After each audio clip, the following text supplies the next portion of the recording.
Hello, everyone. I'm Ann Schockett, president of the NFRW, the National Federation of Republican Women. So wonderful to see you and welcome you to yet another exciting NFRW on the issues. Your response to this series is absolutely tremendous. Thank you for your support of all our expanded programming. We're so proud to offer you these important and exclusive opportunities. You and I are members of the largest grassroots Republican women's organization in the United States, and we're involved in political issues from the local to the state to the national levels. So vital, especially now during the most critical election season of our lifetimes. And that is why we especially appreciate featuring tonight's guest speaker, Sarah Huckabee Sanders, someone who's been dealing directly with the most significant issues. And she does so with the greatest expertise, finesse, strength, and patriotism. Friends, all issues that affect our nation affect us. And because of that, for 82 years, NFRW has been building leaders, energizing communities, and keeping America strong. Co-hosting with me today is someone from Sarah's home state of Arkansas, Julie Harris, the second vice president of our organization. Julie, would you please do the honors of introducing our special guest? Yes. Thank you, Ann. Thank you, Sarah, for being with us tonight. Sarah Huckabee Sanders grew up in politics. As a child, she got a feel for the good, bad, and ugly by working on her father's campaigns.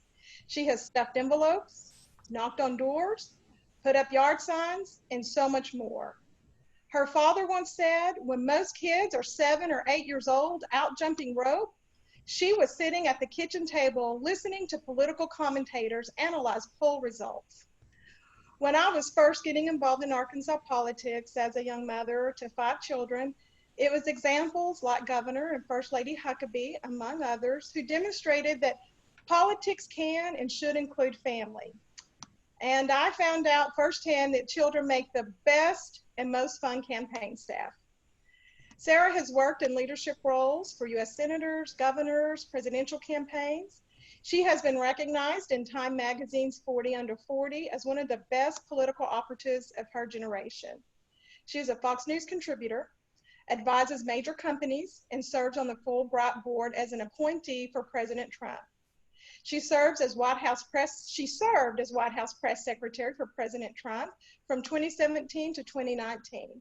A trusted confidant of the president's, Sarah advised him on everything from press and communication strategy to personnel and policy. She was at the president's side for 2.5 years. Most recently, Sarah and her husband Brian created a nonprofit called Arkansas 30-Day Fund that provides forgivable loans for Arkansas-based small businesses struggling during the COVID crisis. In her book, Speaking for Myself, Sarah Huckabee Sanders described what it was like on the front lines and inside the White House. She discusses her faith, the challenges of being a working mother at the highest level of American politics, her relationship with the press, and her unique role in the historic fight raging between the Trump administration and its critics for the future of our country. Sarah, we are delighted you can join us tonight. Thank you. Thank you so much, Julie. It's truly an honor to be with so many strong Republican women all across the country. I learned from a very early age, if you really want to get anything done in Republican politics, call the Republican women. A lot of people think that I got my toughness from my dad, but anybody who has spent any time around my family knows that that really has come from my mom. So my dad is certainly tough, and I will not knock him down at all, but my mom is really just a true fighter and somebody that really taught me toughness. Julie, I think I'm going to have to take you with me everywhere I go because I usually don't get that warm of an introduction. So you're officially hitting the road. We're going all over the place together. What a tremendous asset we have in Julie Harris. We're so glad that we have such a strong advocate on the national level from our home state. And I love all of the leadership of the Republican women, but I gotta be honest, Julie holds a little bit of a special place being from my home state. So thank you, Julie, for all the work you do nationally and back here in Arkansas. As you mentioned, my book just launched yesterday, Speaking for Myself, and I really wanted to write a book that could make people laugh, cry, and hopefully inspire them. There are so many political books out there, and I really didn't want to just write a book that was interesting for a political junkie, but I wanted to write a book that would be interesting for everyone, in particular for women. As the very first mom to ever serve as the White House press secretary, and only the third woman to ever serve in that role, I really felt a special opportunity to talk about balancing that work life and finding how to make sure that we still can prioritize our families, but also excel in the workplace. I know so many times women can be so hard on ourselves. And so it was really important for me to open up a different side of myself, not just the one that you get to see on TV and the talking head and the defender of the president, but that softer side of being a mom. There are a lot of stories about my kids. And I really hope that, one, it shows a different side of me, but also a different side of this president. There are so many negative books out there about the president from a lot of people who frankly didn't spend that much time with him. I worked for the president for a little over 3.5 years, 2.5 in the White House. And in those 2.5 years, I spent almost every single day by the president's side, watching him, learning from him, and frankly being empowered by him. And so I felt it was really important for people to understand who this president is at his core, help show his heart to the country. And I hope that people see a little bit of a different side and also a fun side to this president that you will never, ever see reported in the mainstream media. I'm really proud of this project. I've poured so much of myself into it, and I hope that each of you will enjoy reading it as much as I enjoyed writing it. And if you do, I hope you'll make sure all of your friends and family read and buy it too. I'm so thankful, though, just for the opportunity to visit with you and take your questions.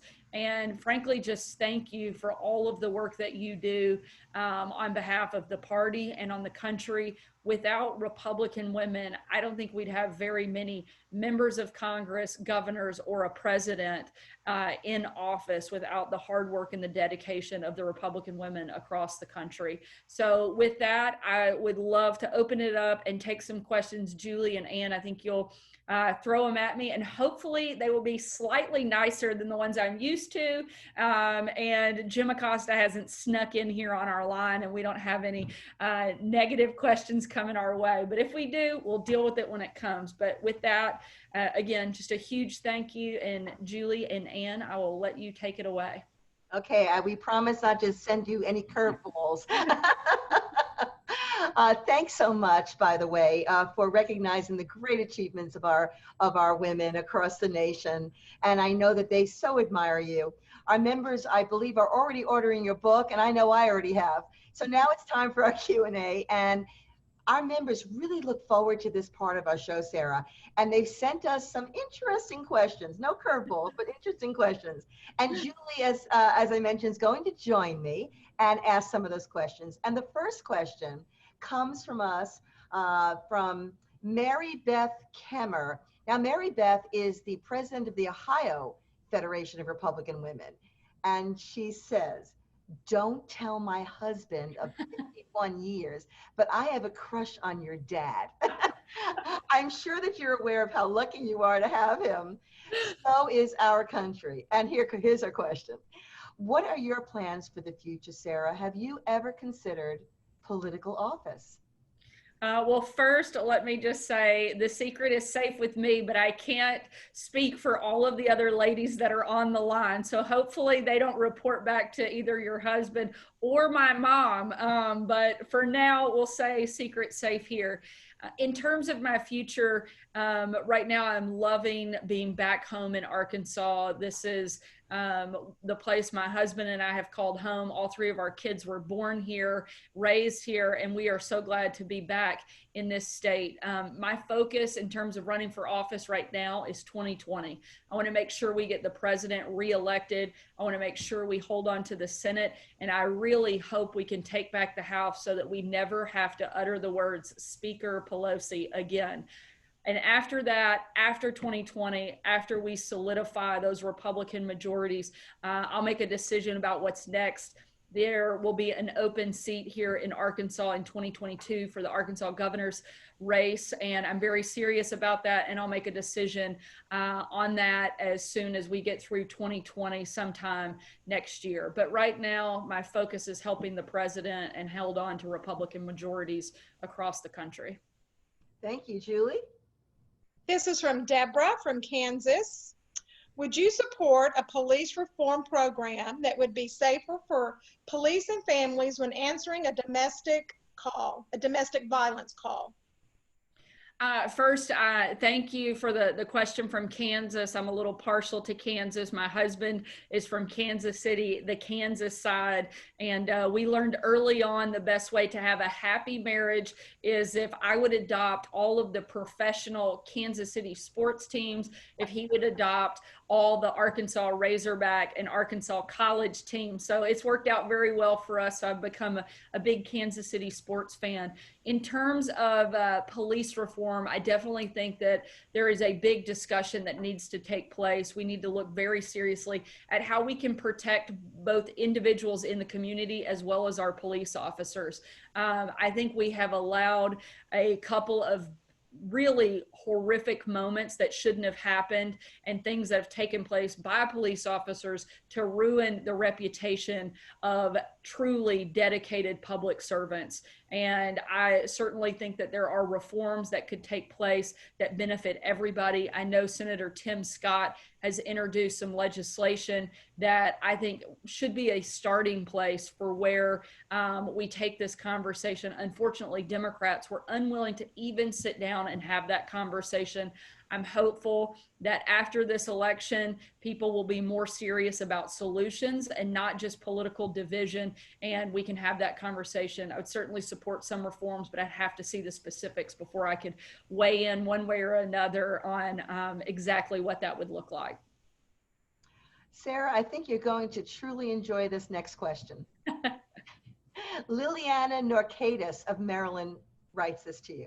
What advice do you have for a 16-year-old who wants to be politically active in her community? I plan on being a press secretary in the future, and you are my biggest inspiration. Oh, wow. Well, thank you so much. I love that. My first advice is run away. No, I'm just kidding.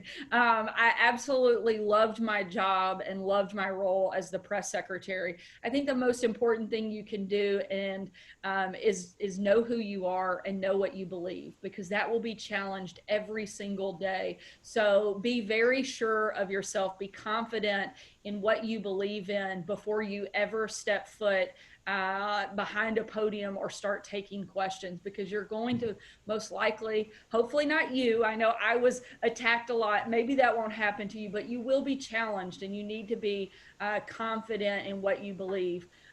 Also, I would tell you, never be anything than who you are. God created you for a special and unique purpose. Never lose sight of that, and never try to be anything than other than the person that God created you to be. If you do that, you simply can't go wrong. That doesn't mean you won't have difficult days. It doesn't mean you won't have hard days. You most certainly will, but it means you'll come through them on the other side better and stronger because of it.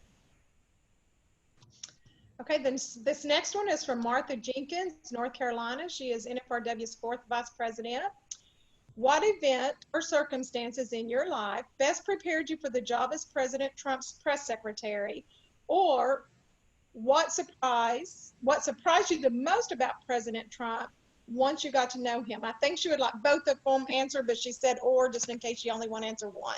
All right, let's see if we can knock them both out. The first one is easy. What best prepared me is very simple. Being a mom was the best preparation for being press secretary. And here's why. Number one, I learned how to say no a lot and say no over and over and over again. I have three young kids that are 8, 6, and 5.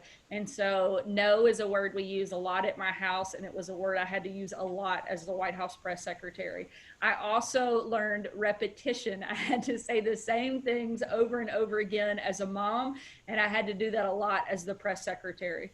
I also needed a lot of patience. That was a big part of my job and something that I'm still working on. I can get a little impatient at times, for sure. Don't believe me, just ask my husband. But my kids have taught me patience every single day, usually every minute, particularly when we're trying to get the kids ready and get out the door to school on time. That is usually the biggest test of patience that we have at our house every day. And all of those things, I think, really helped prepare me. And certainly, I think being a mom made me a better press secretary, and being a press secretary actually made me a better mom, because my kids reminded me every single day why it was important to do what I was doing, reminded me why I was willing to take the attacks and stand up for what I believe in, because I wanted my kids to grow up in an America that they love, and I wanted to make sure that they had a future in the greatest country on the face of the planet. And that means sometimes us being involved and good people being part of the fight. And so I was proud to do that. And I think that was the best preparation. The second part of that question is what surprised me most about the president. Actually, the president had moments that surprised me all the time, but a couple in particular was, and I think this is something that the media often misses about this president, is what a generous and compassionate person that he can be. I witnessed on so many different occasions the president really supporting me, empowering me. One in particular, I had just been relentlessly attacked. In fact, just before the day before this moment, an LA Times reporter had referred to me as a chunky soccer mom. Not exactly the label every mom wants to be given. Again, proud mom, not necessarily proud chunky soccer mom. And so that was very personal for me. And even my own husband and a lot of the staff and good friends, they just kind of ignored it. They didn't want to deal with it. They didn't want to bring it up in trying to keep from offending me further. And the president, we were in Japan. We were on our way into a bilateral meeting with the Prime Minister of Japan.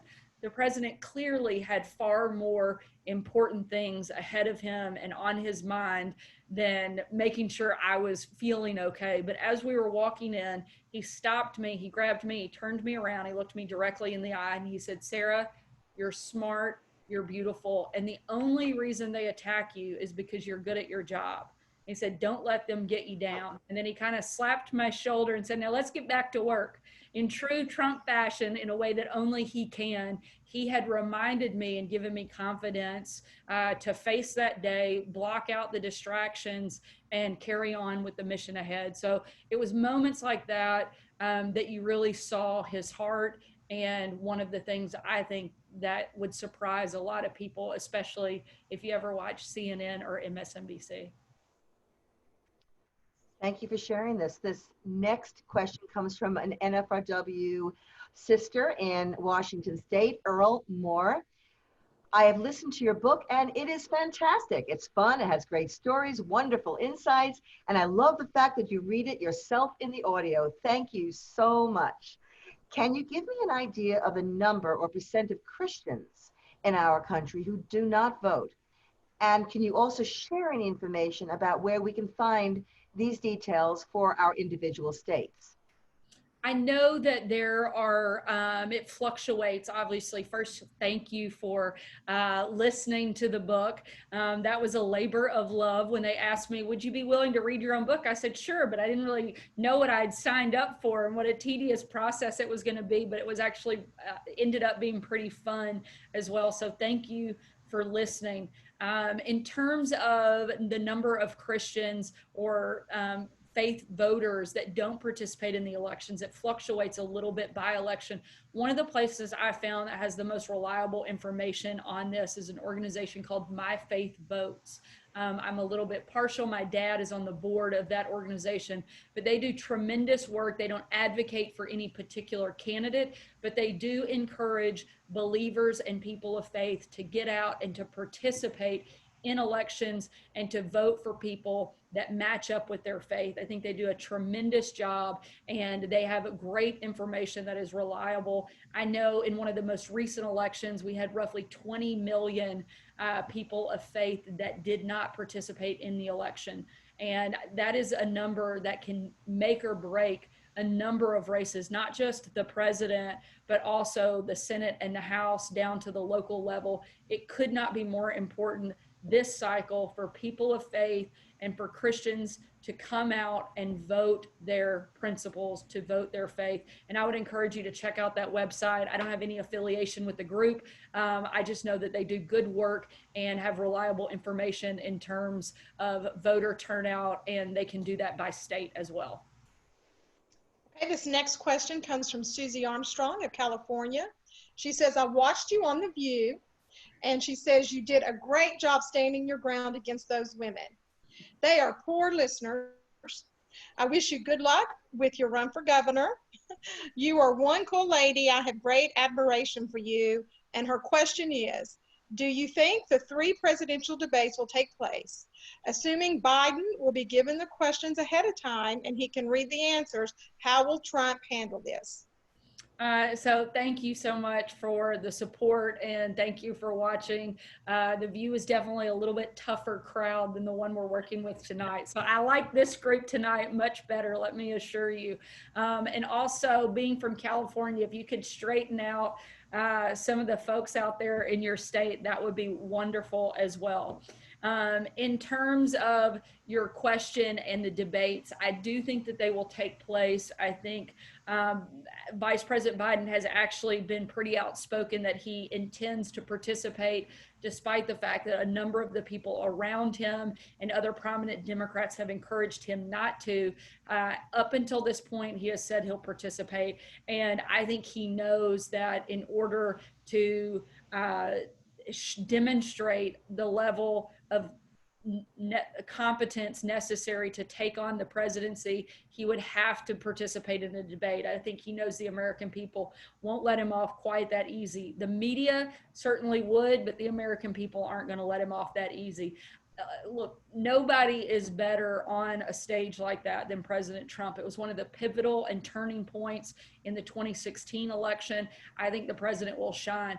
However, I don't want people to underestimate Joe Biden. He has been running for office and in elected office for almost 50 years. He beat out a number of very strong Democrat contenders. So don't underestimate his ability to show up, particularly with the help of the media and the moderators on his side. I think certainly the president will do extremely well, and I think it'll be a very key moment for this race.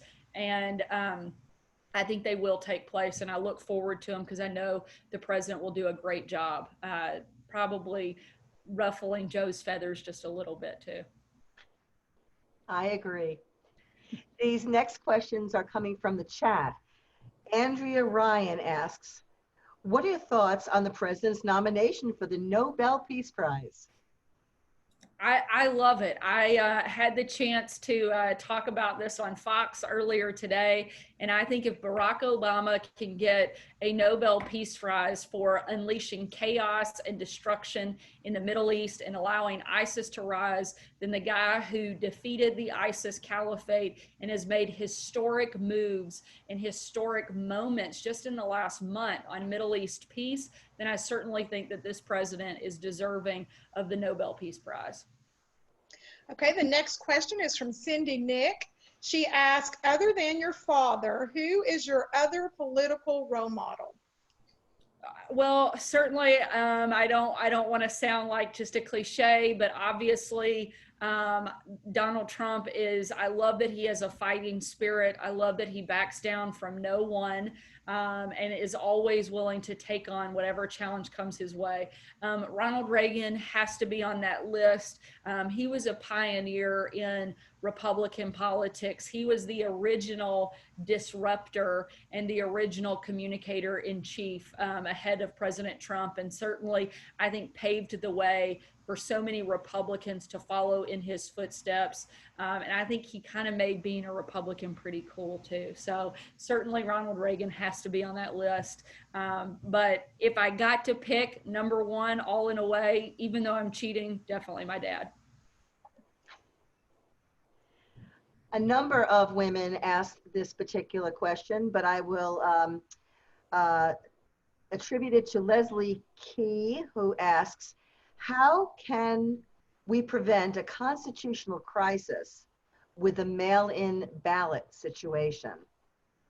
Well, I think the best thing that we can do is to make sure the president wins an overwhelming and clear victory by mobilizing, turning people out to vote. Like I started with at the very beginning, nobody works harder and smarter and better than Republican women.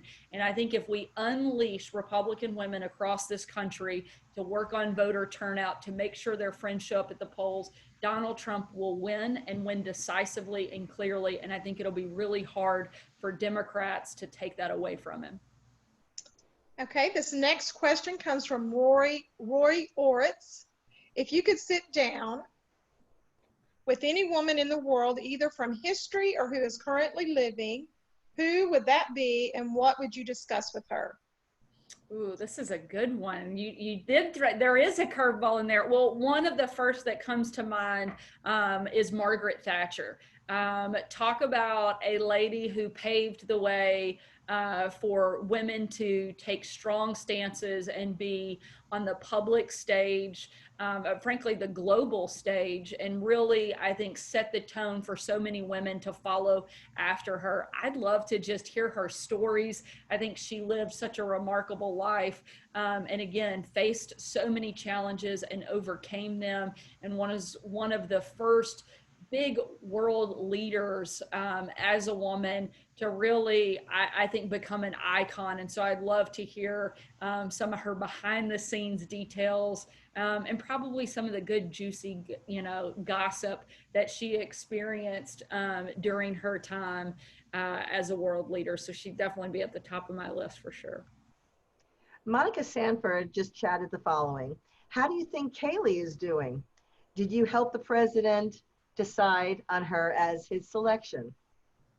I think Kaylee's doing a great job. She has a difficult job. I know better than anybody how hard her job can be, but I think she's done remarkable so far. A little secret that a lot of people don't know, but one of Kaylee's very first jobs in politics and communication, she actually worked as an intern on my dad's show at Fox News, and he was one of the first people to ever put her on TV. So he likes to take a little credit for mentoring the last couple of press secretaries, and I think that's pretty special. But I think Kaylee is smart.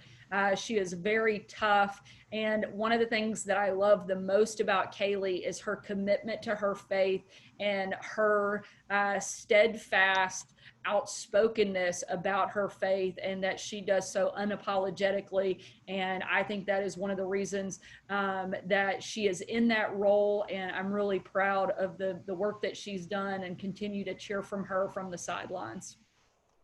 Okay, the next question is from Beverly Smith. What can we as Republican women do to help re-elect President Trump and help Republicans win?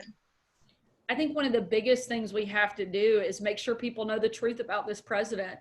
They need women across this country need to know that President Trump has empowered women. He has supported women. And look at the number of strong women he has surrounded himself with. He didn't just put people in positions to check the box and say, oh, I've got some women on staff. He has some very tough, strong women, and he listens to them and he engages them. I think that's important for people, particularly women across the country, to know.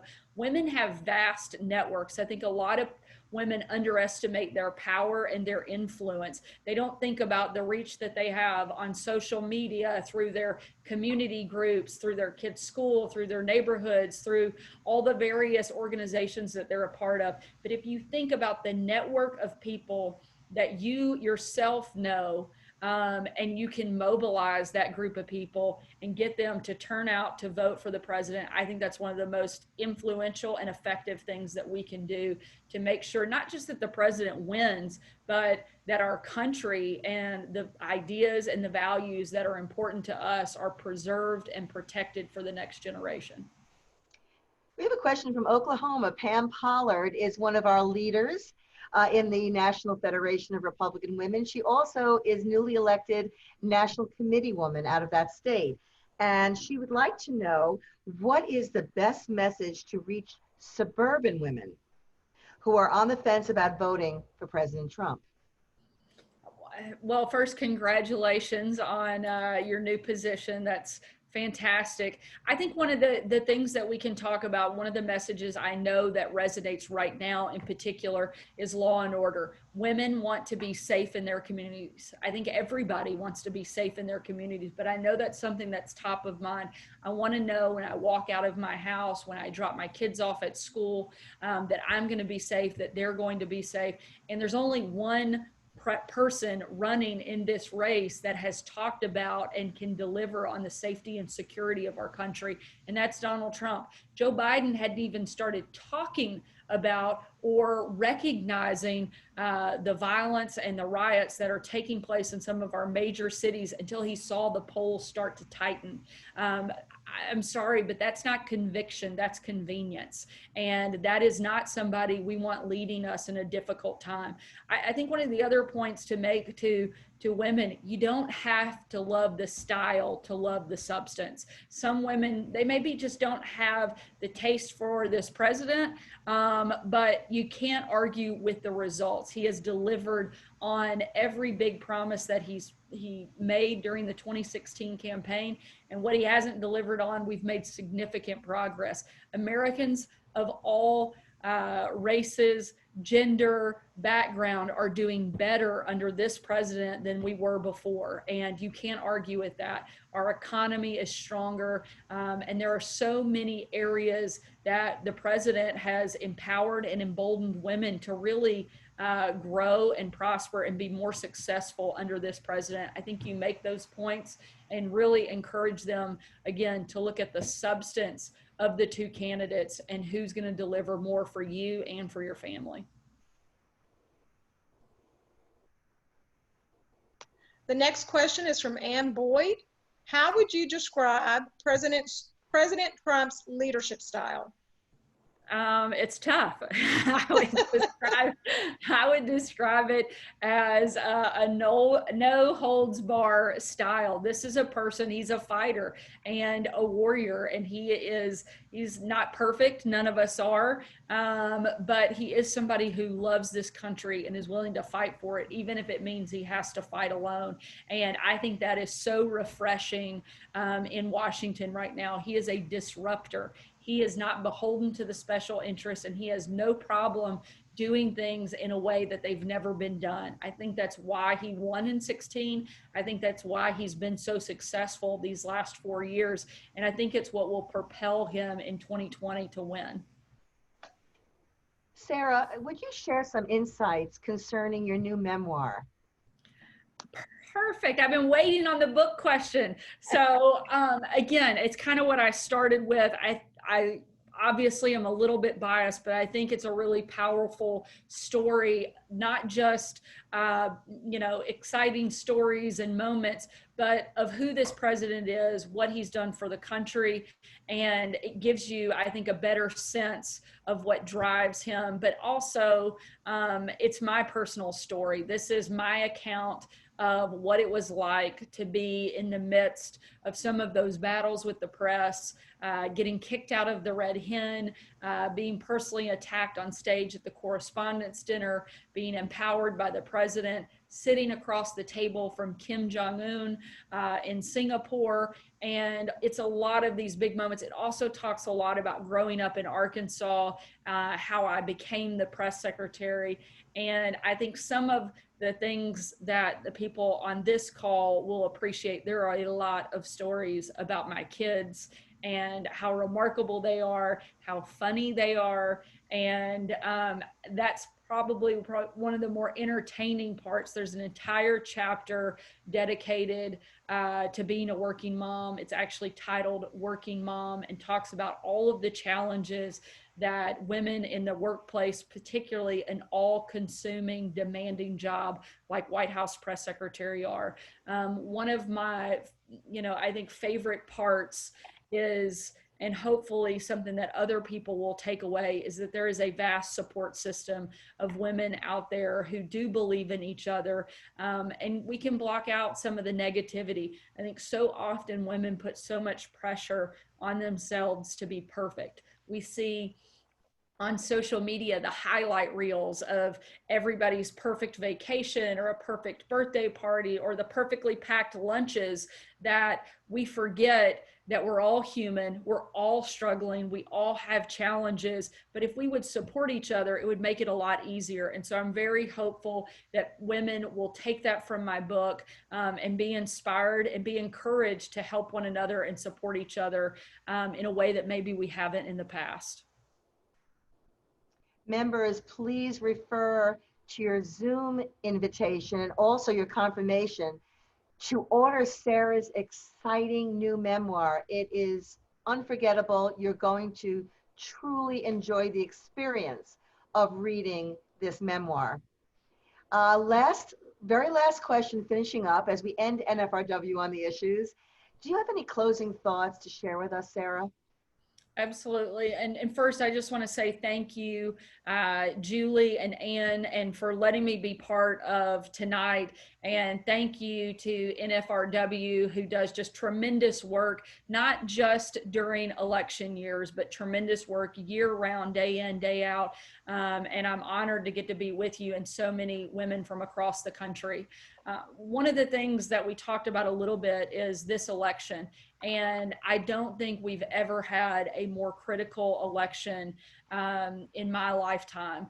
We are at the crossroads for our country of, are we going to go down a path of safety, of security, of prosperity, of law and order? Or are we going to go down the path of the radical left, where we move so far to the left and look more like a socialist country and lose what makes America so special?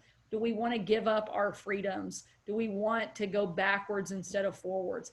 I don't think that that is the wish for any American, and certainly not Republican women across this country. So I encourage you to do everything you can to be involved, to be engaged. Everybody doesn't have to be on the front lines. Being involved doesn't mean you have to be a press secretary. You can stuff envelopes, you can put up yard signs, you can make phone calls, you can help drive people to the polls. There are so many ways to be involved, and Republican women do such a great job of engaging people that there's a place for everyone. And I encourage you to be part of this election, and make sure you get your friends out and your family out to vote.